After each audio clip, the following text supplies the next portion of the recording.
Welcome back to my channel Atasi Das ব্লগে তোমাদের অনেক অনেক শুভেচ্ছা। কেমন আছো? ভালো আছো? আমিও ভালো আছি। এখন থেকে আমি আমার ব্লগটা স্টার্ট করে দিলাম। সকালেতে উঠেছি, কাজকর্ম তো করতে তো হবেই। কি কি করেছি না করছি সমস্তটা প্রত্যেকদিন তোমাদের সঙ্গে শেয়ার করি, আর আজকেও করব। চলো দেখতে থাকো, সাথে থাকো, আর অবশ্যই ভালো লাগলে ভিডিওটা লাইক করবে, সাবস্ক্রাইব করবে, আর ঘন্টাটা বাজিয়ে দেবে। যখনই আমি নতুন নতুন ভিডিও ছাড়বো তোমাদের কাছে নোটিফিকেশন চলে যাবে, আর তোমরা টুক করে দেখবে। আর ভিডিও কেমন লাগলো কমেন্টের মাধ্যমেও জানাবে, তাহলে কি আমি আরো উৎসাহ পাই। চলো দেখতে থাকো, সাথে থাকো। দেখো বন্ধুরা, এখানে টমেটো, ধনে পাতা, পেঁয়াজ, লঙ্কা, আলু, যেখানে পেঁয়াজ কুচি আর মাছগুলো ভেজে তুলে রেখেছি। আলু পেঁয়াজের তরকারি করবো। আর এটা হচ্ছে আমুদি মাছ। এই যে মাছটা ভাজছি, আর এখানে কতগুলো আরও মাছ আছে। আর এখানে মশলাটাও ভেজে নিয়েছি। চলো রান্নাটা তাড়াতাড়ি করে নিই, তারপর আসছি তোমাদের সঙ্গে কথা বলছি। ঠিক আছে, চলো। দেখো আমার রান্না কমপ্লিট। এবার আমি খেতে বসে গেছি, আর ও খাচ্ছে আমুদি মাছ, উচ্ছে সেদ্ধ আর তরকারি দিয়ে, আর আমি খাচ্ছি শুধু আলু পেঁয়াজের তরকারি। এটাই আমুদি মাছ আমার ভালো লাগে না, তাই খাইনি। খাওয়া দাওয়া হয়ে গেল, হয়ে বাসনগুলো মেজে নিলাম, নিয়ে বেসিনে ধুয়ে নিচ্ছি। ধোয়া হয়ে গেল, জানোই তো অনেক কাজ বাকি থাকে, সেই কাজগুলো করে নিই তাড়াতাড়ি। তারপর ঠাকুরের প্রসাদ আছে কালো আঙুর, সেটা গিয়ে খাবো, তাই তাড়াতাড়ি করে নিই। নিয়ে আরও অনেক কাজ আছে টুকটাক, সেগুলো করবো। হ্যালো বন্ধুরা, অনেকক্ষণ বাদে তোমাদের সামনে এলাম। আর এখন বসে বসে সেও ভাজা খাচ্ছি, আর নারকলও খেয়েছি। নারকলটা পুরো ফাঁকা করে ফেলেছি। এই দেখো বসে বসে নারকলটা খেয়েছি, কচি নারকল, সেই জন্য খেতে খুব সুবিধা হয়েছে।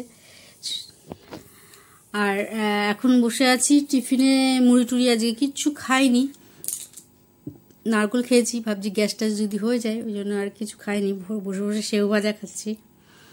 চলো আজকে আর কিছু খাবো না টিফিনে, কেননা ও আসেনি। আছে খাবার ঘরে, সেটা আর খেতে ভালো লাগছে না। তারপর ঠাকুরের প্রসাদে আজকে আঙুর ছিল, কালো আঙুর, ও সেটাও খাইনি, খাবো, ওখানে রাখাই রয়েছে। নারকল খেয়েছি বলে ওই জন্য খেতে ইচ্ছা করছে না। চলো পরে আসছি, তোমাদের সঙ্গে কথা বলি। আর টুকটাক কাজ আছে, সেগুলো এখনও জামা কাপড়ও গোছানো হয়নি। ওই টুকটাক বসে আছি, ভালো লাগছে না, গরমে আর ভালো লাগছে না। হ্যালো বন্ধুরা, এইমাত্র খেয়ে দিয়ে উঠলাম। খেয়ে দিয়ে উঠে বাসন টাসন মেজে বেসিন পরিষ্কার করে গ্যাস মুছে তারপর তোমাদের সামনে এলাম। আজকে দুপুরে কি রান্না করেছি সেটা তোমরা দেখেছো। আজকে দুপুরে রান্না করেছি ওই আমুদি মাছ করেছি, আর আলু পেঁয়াজের তরকারি করেছি, উচ্ছে সেদ্ধ দিয়েছি। আর রাত্রিরেও ছিল মাছ আর আলু পেঁয়াজের তরকারি ছিল, তাই রাত্রিরে ডিনারে ছিল আলু পেঁয়াজের তরকারি,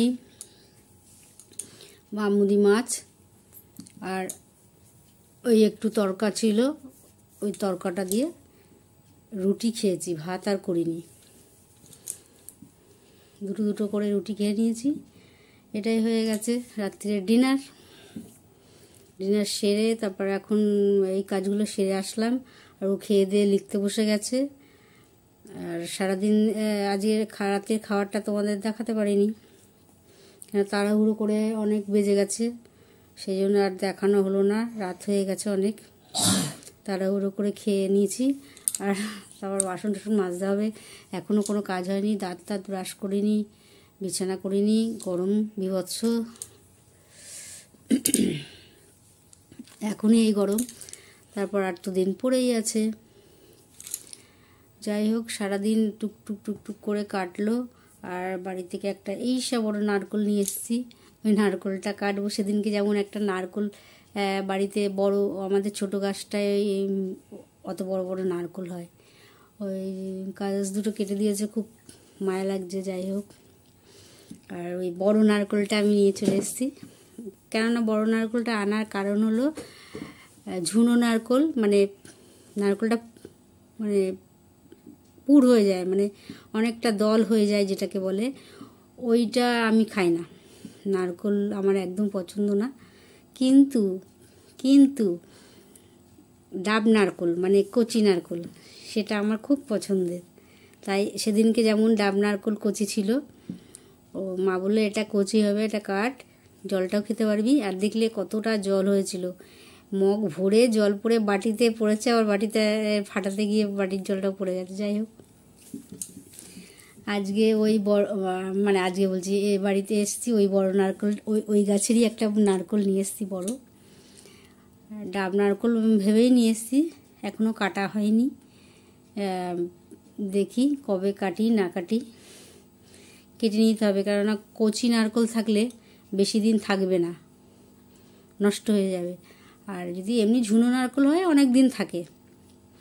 কিন্তু সেদিনকে যে ও বলছিল একটা ডাব খাবে, তাই আমি নারকেল ডাবটা কাটতে গিয়ে ছাড়াতে গিয়ে দেখি ওটা অনেকটা দল হয়ে গেছে, সামান্য একটু জল হয়েছিল, বেশি জল হয়নি। তাই ওই জলটুকুনি খেলো। আর ওটা ভালোই দল হয়ে গেছিলো, কিন্তু একটু নরম ছিল, মানে কচি ছিল, কিন্তু পুরো একদম ঝুনো হয়নি, কিন্তু তাও অনেকটা মোটা হয়ে গেছিলো। আর আমাদের দুটো গাছের নারকেলই খুব ভালো, খুব ভালো মানে খুবই ভালো, যেমন মিষ্টি তেমন খেতেও ভালো। আর আমাদের বাড়িতে লক্ষ্মী পুজোর সময় নারকেল গাছে 30টা 40টা নারকেলের নাড়ু হয়। এবার কি করবে, এই নারকেল কিনে আনতে এক একটা নারকেল তো 50-60 টাকা করে এক একটা নারকেল। অসময়ে যখন মা আমাবুচি করে সেই সময় প্রত্যেকবারই সেই সময় নারকেল থাকে না, কেননা নারকেলগুলো রেখে দিলে তো নষ্ট হয়ে যায়, ভেতরটা কালো হয়ে যায়। কোনোবারেই নারকেল পায় না, সেই কিনে নিয়ে আসতে হয়, তখন ওই 50-60 টাকা দিয়ে নারকেল কিনে নিয়ে আসতে হয়। তাই এখন আবার এই লক্ষ্মী পুজোর সময় নারকেল এবারে পরের বছর থেকে, মানে সামনের বছর থেকে কিনে খেতে হবে। আর এই নারকেলগুলো যদি থেকে যায় অতদিন তো থাকবে না, অনেক কটাই নারকেল বাড়িতে রয়েছে, মানে দুটো গাছের নারকেল, বুঝতেই পারছো কতগুলো নারকেল রয়েছে। তাই আর বেশিরভাগ ওগুলো ওই রকমই হয়েছে, মানে অল্প অল্প ভালো, বেশ চিংড়ি মাছ করলে বেশ ভালো, কচি নারকেলতে খেতে ভালো লাগবে। চলো, আর বেশি কচি নারকেল চিংড়ি মাছ দিয়ে ভালোই লাগে। আর ডাব নারকেল মানে ডাব চিংড়ি যেটাকে বলে, সেটাও ভালো লাগবে এই নারকেলগুলো দিয়ে। আর নারকেলগুলো খেতে খুব মিষ্টি, ভালো সুন্দর খেতে। হয়তো আমি বলছি, তোমরা ভাবছো তুমি খাচ্ছ, আমরা তো খাচ্ছি না, আমি জানো কী করে, কিন্তু আমি তো বলছি খুব মিষ্টি খেতে। আর তো খেতে পারবো না, এই যে কটা আছে সেই কটাই, মানে আমি নিয়ে এসেছি একটাই, বই অত দূর থেকে আনা যায় নাকি। যাই হোক, চলো। আর নারকেল আমি পছন্দ করি না, যেহেতু ডাব নারকেল বলে পছন্দ করি, সেই জন্য কাটবো, কেটে দেখবো ডাব নারকেল কিনা হলে আমার পেটে যাবে, আর যদি ডাব নারকেল না হয় আমার কর্তার পেটে যাবে। আমার কর্তা বসে খুব ভালোবাসে নারকেল খেতে, মুড়ি দিয়ে কুড়িয়ে দাও খেয়ে নেবে, শুধু দাও খেয়ে নেবে, নিজে কেটে খেতে পারে না। যাই হোক, আমি কেটে দিই, আমি ছাড়িয়ে দিই নারকেল, তারপরে খাই। চলো, আর বেশি বকবক করবো না, আজের মতন ব্লগটা এখানে শেষ করি। Good night.